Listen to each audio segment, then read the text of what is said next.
ہر چیز میں اللہ نے مرد کو عورت سے زیادہ صلاحیت دی ہے، ہر چیز میں. برداشت کی طاقت آپ دیکھ لیں، کس میں زیادہ ہوتی ہے برداشت. یہ میرا موضوع نہیں ہے کہ میں مردوں کے فضائل بیان کر رہا ہوں، میں جو قرآن کی بلاغت کی طرف ابھی آ رہا ہوں. خواتین پریشان ہوں گی یہ کیا موضوع لے کے بیٹھ گیا. آ رہے ہیں ابھی، ذرا تمہید بھی سمجھانی پڑتی ہے نا کہ بات سے بات نکلتی ہے. بہت سے لوگ کہتے ہیں نہیں کیوں فضیلت دی اللہ نے مرد کو عورت پر. حقوق تو دونوں کے برابر ہیں. سورہ بقرہ آپ دیکھیں، وَلَهُنَّ مِثْلُ الَّذِي عَلَيْهِنَّ بِالْمَعْرُوفِ. اللہ فرماتے ہیں کہ مرد کے جو حقوق ہیں ان کی جتنی تاکید ہے عورت کے حقوق کی بھی اتنی ہی تاکید ہے. فرق نہیں ہے مرد اور عورت کی بنیاد پر کوئی. مثال کے طور پر آپ عورت کا پیسہ کھا جائیں یہ سوچ کے کہ یہ چونکہ عورت ہے اور مجھے اللہ نے فضیلت دی ہے، اس کی اجازت نہیں ہے. اللہ فرماتے ہیں جتنا تمہارا پیسہ کوئی کھائے گناہ ہے نا، تم اگر عورت کا پیسہ کھاؤ گے وہ بھی ایسا ہی ہے، بلکہ وہ زیادہ گناہ ہے، کیونکہ اللہ نے عورت کا مال کھانے سے قرآن میں الگ سے منع کیا ہے. بھائی ویسے بھی اللہ نے منع کیا کہ ایک دوسرے کا مال ناحق مت کھاؤ، لیکن عورت کے بارے میں اللہ نے الگ سے فرمایا لا یحل لکم ان ترثوا النساء کرہا. عورت کے مال کے زبردستی والے وارث بن جاؤ یہ تمہارے لیے حلال، بولو بھائی نہیں. تو حقوق میں برابر ہے.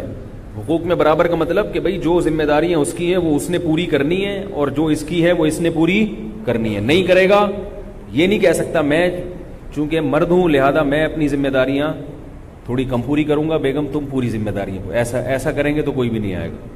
آئی بات سمجھ میں؟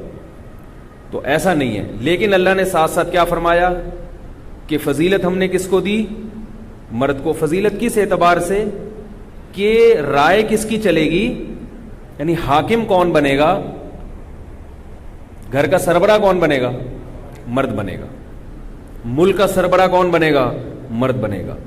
ملک کا سربراہ بھی شریعت میں عورت کو بننے کی اجازت نہیں، اور گھر کا سربراہ بننے کی بھی عورت کو اجازت نہیں ہے. سربراہ مرد ہوگا ہمیشہ. تو اب یہاں پر مسئلہ یہ ہے کہ اسی وجہ سے اللہ نے مرد کو پہلے بنایا. یہ بھی آپ دیکھیں پہلے کون بنائے، آدم علیہ السلام اور پھر حضرت حوا. اور اللہ نے اور مزید مرد کی فضیلت کو ثابت کرنے کے لیے کہ حضرت حوا کو الگ مٹی سے نہیں بنایا. بھائی دیکھو ایسے بھی تو ہو سکتا تھا کہ ادھر آدم علیہ السلام کا پتلا بنایا جاتا اس میں جان ڈالی جاتی، ادھر اما حوا کا پتلا بنایا جاتا اس میں جان ڈالی جاتی، دونوں کی شادی ہو جاتی اور یہ ڈھیر سارے یہ جو ہم لوگ بیٹھے ہوئے ہیں یہ پیدا ہو جاتے. ایسا بھی تو ہو سکتا تھا نا. کیا خیال ہے بھائی؟ جب آپ نسل بڑھانے کے لیے کوئی بھی چیز خریدتے ہو، طوطے خریدتے ہو تو ایک نر لے کر آتے ہو، ایک مادہ لے کر آتے ہو، ایک گائے لے کر آتے ہو، ایک بیل لے کر آتے ہو. ایسا تو نہیں ہوتا بیل چاہیے بس میں اسی میں سے خود ہی گائے نکال لوں گا. ایسا کریں گے تو کوئی آئے گا ہے بھائی؟ لوگ آپ کو بیوقوف سمجھیں گے، کوئی بھی نہیں آئے گا. تو اللہ تعالیٰ بھی تو ایسا کر سکتے تھے کہ ادھر آدم علیہ السلام کا پتلا بنائیں اور ادھر حضرت حوا کا. یہ باتیں کتابوں میں نہیں ملیں گی آپ کو. بہت سی ہم ٹیکنیکل باتیں ایسی کرتے ہیں جو کتابوں میں نہیں ہوتی، لیکن وہ غلط بھی نہیں ہوتی کہ یہ سمجھیں کہ آپ کتاب میں لکھی ہوئی، اور ہو سکتا ہے کہیں لکھی بعض باتیں میں ایسے کہتا ہوں تو کتاب میں حوالہ بھی مل جاتا ہے پھر اس کا. تو آدم علیہ السلام کو اللہ نے بنایا اور اللہ یہ بھی کر سکتے تھے کہ اما حوا کو الگ سے بناتے، مگر نہیں، ایک بنایا آدم، اسی سے اما حوا اور پھر ان دونوں سے پوری نسل پیدا کر دی. اس میں حکمت کیا ہے؟ حکمت یہ ہے کہ انسانیت تمام کی تمام ایک انسان پہ جا کے جمع ہو جائے، اکیلے آدم پہ، اور اما حوا میں بھی خصوصیات کس کی آ جائیں؟ بولو بھائی، آدم علیہ السلام کی. سمجھ رہے ہو؟ تو مرد کو اللہ نے کیا بنا دیا؟ ہر لحاظ سے اصل بنا دیا کہ عورت بھی بنے گی تو اسی کی پسلی سے بنے گی، یہ سب کی کیا ہے؟ اصل ہے. تو ہم سب کی تمام خصوصیات کس میں جا کے جمع ہوتی ہیں؟ آدم علیہ السلام میں، جن میں حضرت حوا بھی داخل ہیں. اور دوسری حکمت یہ کہ اللہ تعالیٰ دونوں کو الگ الگ پیدا کرتے تو عورت کا بھی ایک مستقل وجود ہوتا اور مرد کا بھی ایک مستقل وجود ہوتا. جبکہ اللہ عورت کو یہ سمجھانا چاہتے ہیں کہ تمہیں مرد کا سایہ چاہیے, تم اس کی آغوش میں رہ سکتی ہو, یہ تمہاری فطرت ہے. اس لیے مرد کو مستقل پیدا کیا گیا اور عورت کو آدم علیہ السلام کی پسلی سے بنایا گیا کہ ان کا مستقل وجود نہیں ہے, یہ اسی مرد کے جسم کا ایک ٹکڑا ہے. نہیں آ رہی بات؟ یہ اسی جسم کا ایک ٹکڑا ہے, مستقل اس کا وجود نہیں ہے.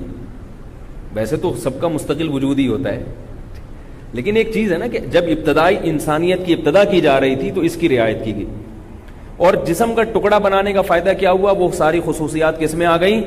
اما ہوا میں. تیسرا مسئلہ کیا اس میں حکمت ہے کہ آدم علیہ السلام کو تو اللہ نے کامل بنایا ہے, جو ہے نا ان کے جو اجزائے ترکیبی تھے وہ تو کامل.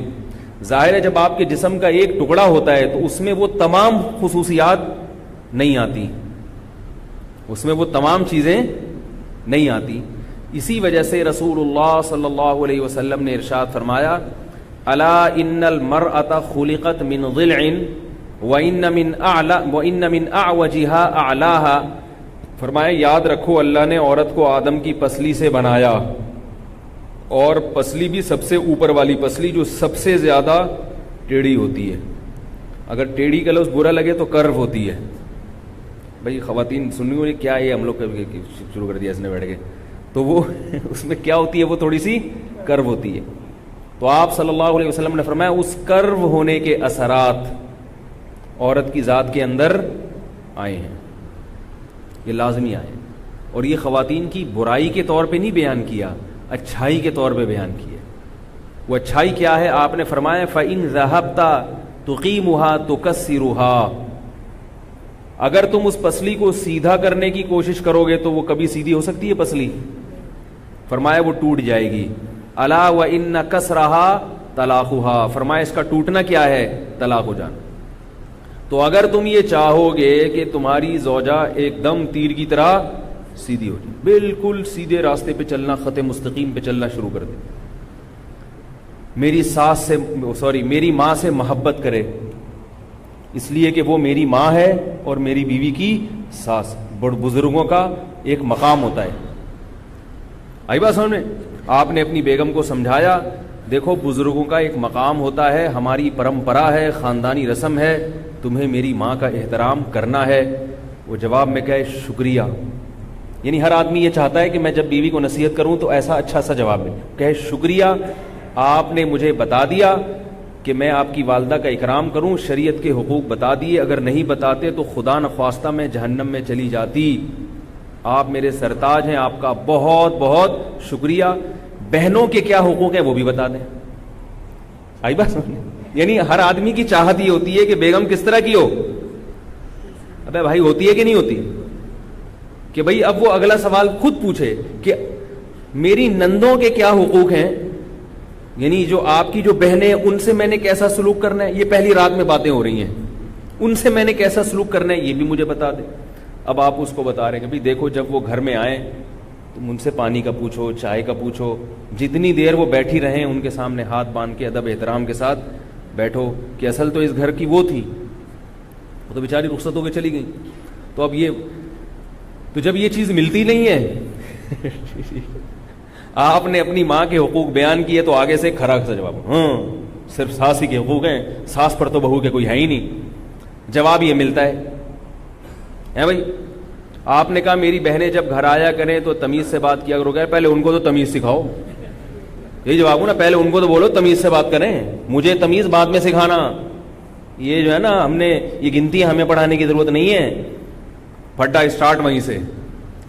تو اب ہر آدمی کی خواہش کیا ہوتی ہے کہ وہ خود سیدھا ہو یا نہ ہو.